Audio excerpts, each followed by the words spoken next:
Saudi Arabia calls itself one of the richest nations on earth, and to be fair, it is. The country sits on $34.4 trillion worth of natural resources. Its economy is the 18th largest in the world, bigger than many of its neighbors like UAE, Qatar, and Kuwait. It has the second largest proven oil reserves, the third largest oil production, and it is the #1 exporter of petroleum globally. But behind this wealth lies a secret most people don't know. Before oil was discovered in 1938, Saudi Arabia was one of the poorest countries in the world. It had no rivers, barely any natural resources, and even struggled with clean drinking water.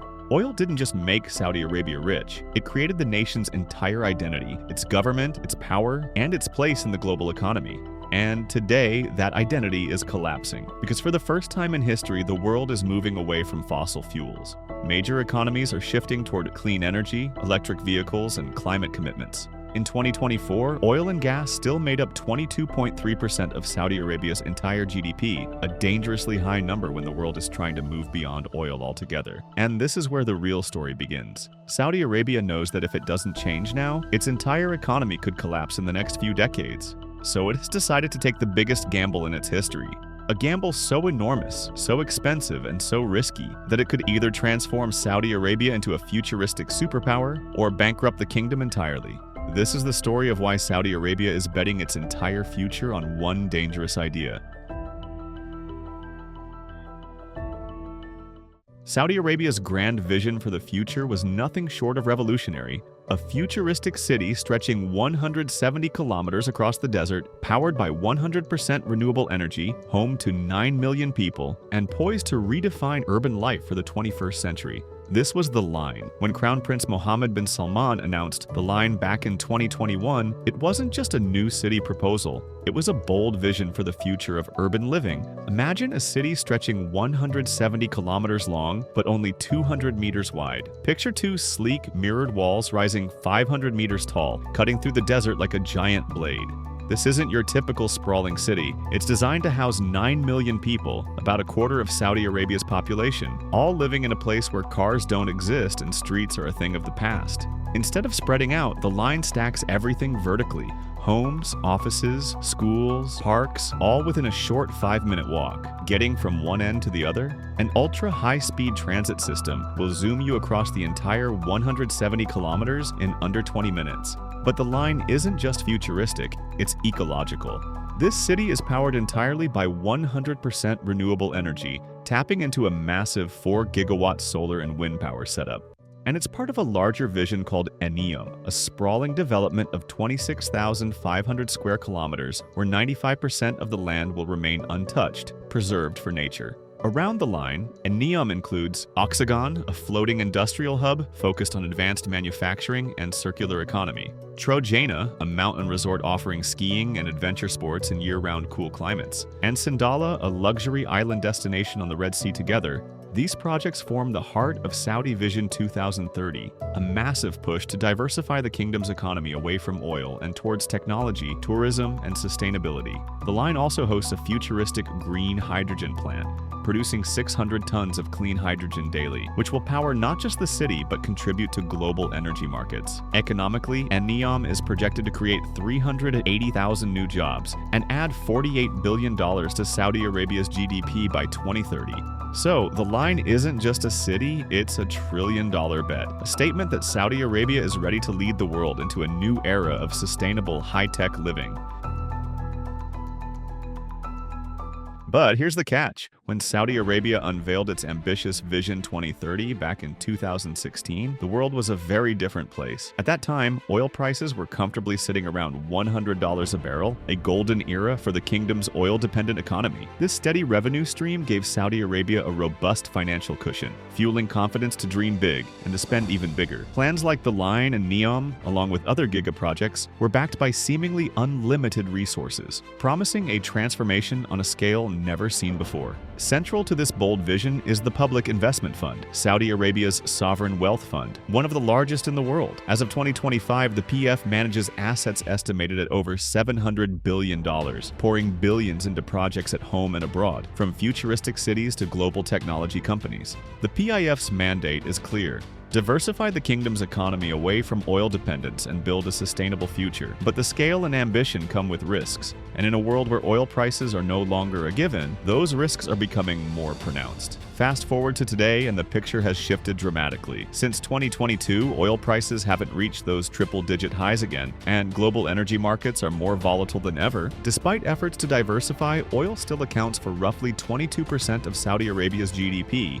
making the kingdom's economy highly sensitive to price swings and external shocks. The rise of renewable energy, shifting geopolitics, and the increasing push for a low-carbon future are reshaping global oil demand, and Saudi Arabia is feeling the pressure. At a recent flagship investment forum in Riyadh, senior Saudi officials didn't mince words. "We spent too much, too fast," said one high-ranking official. The kingdom is now facing budget deficits and a growing need to reprioritize spending to be smarter and more selective with their investments.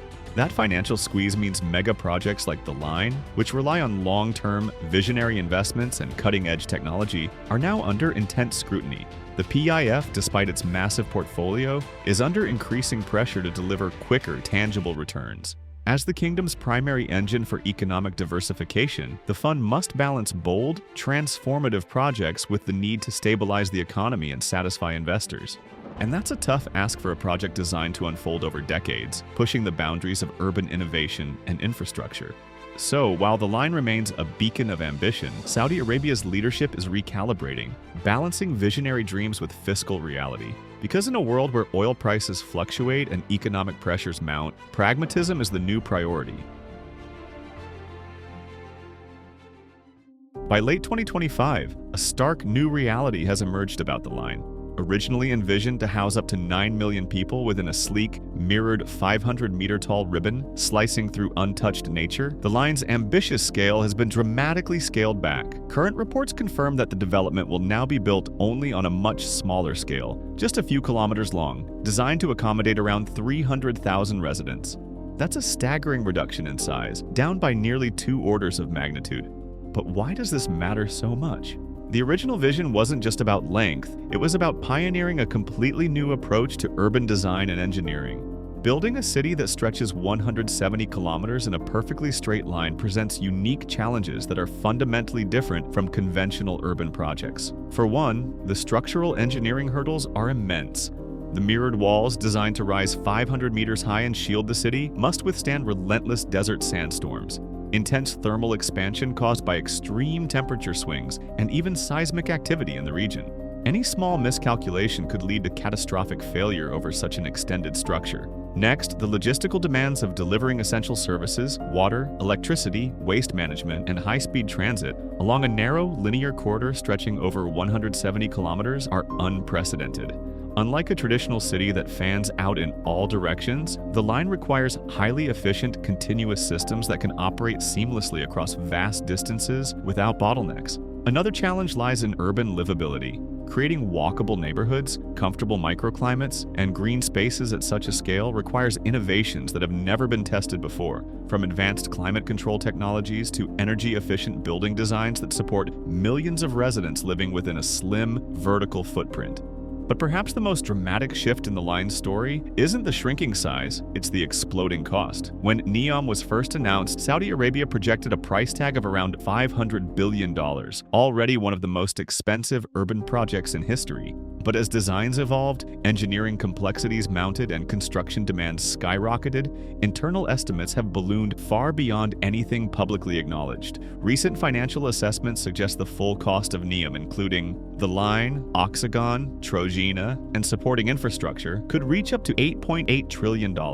That's 8 times larger than Saudi Arabia's entire GDP, a figure so astronomical that it surpasses the economic output of most major nations. And with rising costs come rising delays. The Line was originally expected to welcome its first residents in 2025, with major phases completed by 2030. But engineering barriers, harsh desert conditions, and global supply chain disruptions have pushed the timetable far beyond initial expectations. Many experts now believe the full vision could take 30 to 50 years, if it is ever completed at all. But behind these historic price hikes lies another often overlooked reality: the people building it.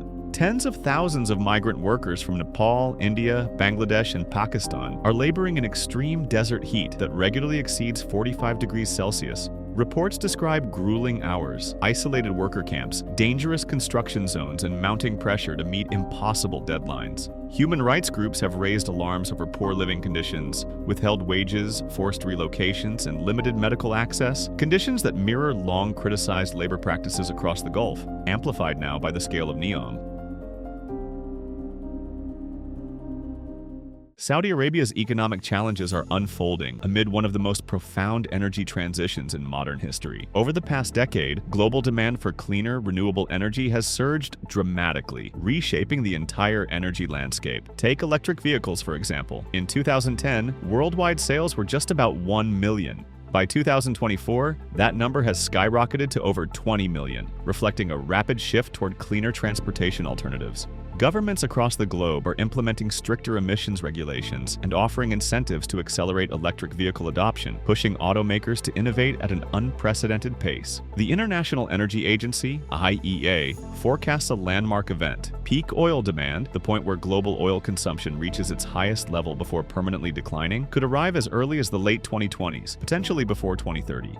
This prediction signals a critical inflection point in the global energy economy, driven by rising renewables, advances in energy efficiency, and shifting consumer preferences. For oil-dependent economies like Saudi Arabia, this evolving reality means urgent adaptation is essential. The kingdom's historic reliance on oil revenue is no longer a sustainable strategy. To secure economic stability and global relevance, Saudi Arabia must accelerate its diversification efforts, invest in renewable energy technologies, and develop new industries that can thrive in a post-oil world. Look next door at Dubai, a city that pioneered economic diversification long before many others in the region. Starting in the 1970s and 80s, Dubai strategically invested its early oil revenues into building a multifaceted economy, reducing its reliance on hydrocarbons. Dubai's transformation was driven by deliberate efforts to develop sectors like tourism, real estate, trade, logistics, and financial services. Key infrastructure projects played a crucial role. The creation of Jebel Ali Port, one of the largest man-made harbors and a vital logistics hub, and Dubai International Airport, now one of the busiest global aviation centers. These projects connected Dubai to global markets and enabled it to become a regional trade and travel nexus. To attract international businesses, Dubai established free trade zones with attractive incentives, allowing 100% foreign ownership, zero taxes, and streamlined regulations. Iconic landmarks like the Burj Khalifa and the Palm Jumeirah weren't just architectural feats, they were strategic tools to boost tourism and global recognition. Saudi Arabia is closely studying this playbook. Beyond oil, the kingdom is channeling investments into emerging sectors such as renewable energy, artificial intelligence, and large-scale data centers. The goal? To create a resilient, diversified economy capable of weathering volatile oil markets and driving sustainable long-term growth. The line's original vision was breathtaking, a city unlike any the world has ever seen, promising a sustainable, tech-powered future for millions. But the reality is more complex. Economic pressure, technical challenges, and political pragmatism have forced a rethink. Today, the line is no longer a single giant leap. It's an evolving mega-project, a long-term experiment unfolding in phases. For Saudi Arabia, the question remains, can it deliver on its futuristic promises while navigating a changing world? Only time will tell. But one thing is clear, the future of cities, energy, and economies is being rewritten right here, in the deserts of the Arabian Peninsula.